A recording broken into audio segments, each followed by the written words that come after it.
I used to say yes to things even when I didn't want to. Not because I was nice, but because I didn't want to be the bad guy.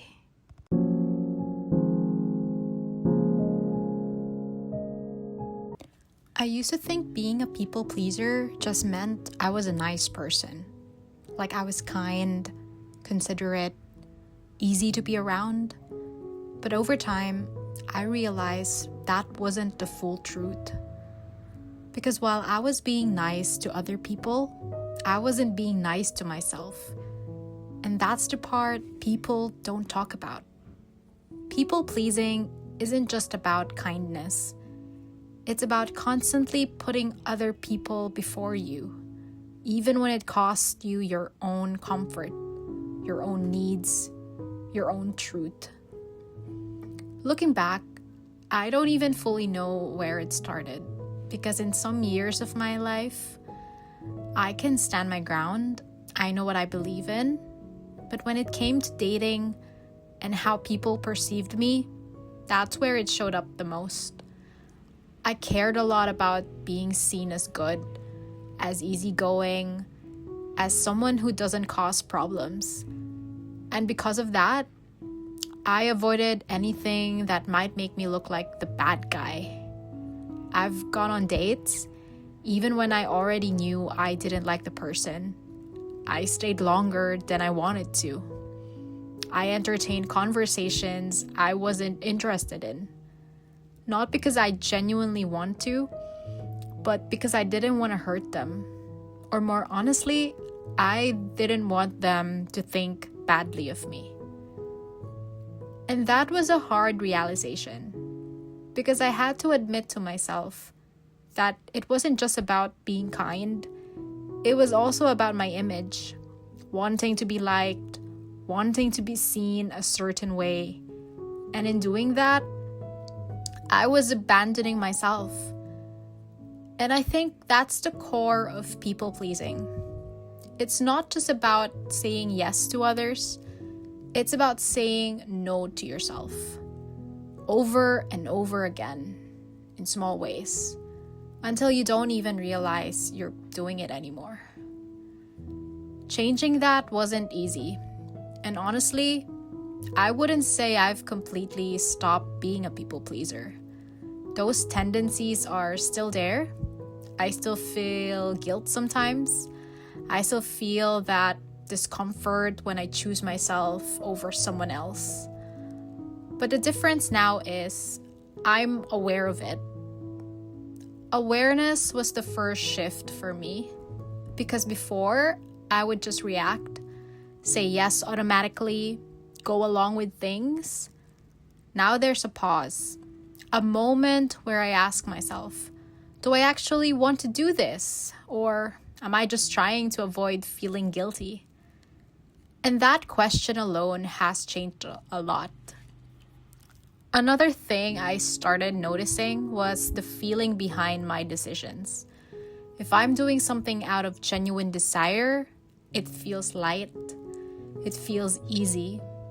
But if I'm doing something out of guilt, it feels heavy, there's resistance. And I've learned to listen to that feeling, because that's usually the sign that I'm about to people please. And sometimes, even when I know that, I still feel the urge to say yes. Because guilt is powerful.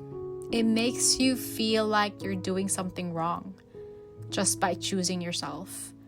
But I started asking a different question. Will I feel okay with this later?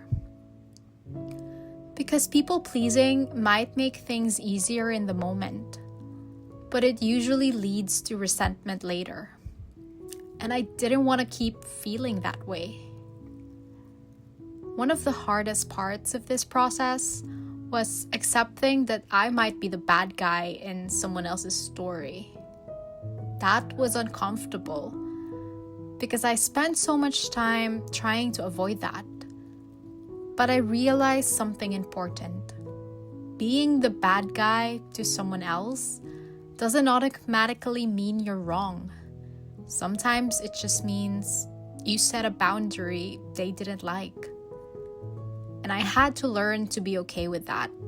Not completely comfortable, but okay enough to still choose myself.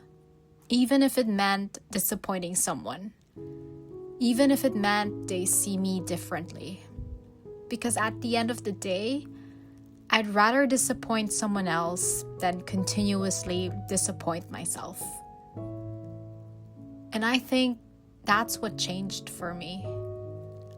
I stopped trying to be liked by everyone and started focusing on being honest with myself. That doesn't mean I stopped being kind. It just means my kindness now has boundaries. It's not automatic, it's intentional. And I still have those moments. Moments where I hesitate, where I feel guilty, where I question if I'm being too harsh. But now, I don't ignore myself in those moments. I include myself in the decision. So when people ask me how I stopped being a people pleaser, the honest answer is I didn't suddenly become a completely different person. I just started noticing when I was abandoning myself and slowly chose differently. And if you're someone who struggles with this too, I just want to say, it's okay if it feels uncomfortable. It's okay if it feels unnatural at first, because you're not used to putting yourself first. But that doesn't mean it's wrong. You can still be kind, you can still care about people, but without sacrificing yourself in the process. And sometimes, choosing yourself will make you the bad guy in someone else's eyes. But if it means you're finally being honest with yourself, then maybe that's a role worth accepting.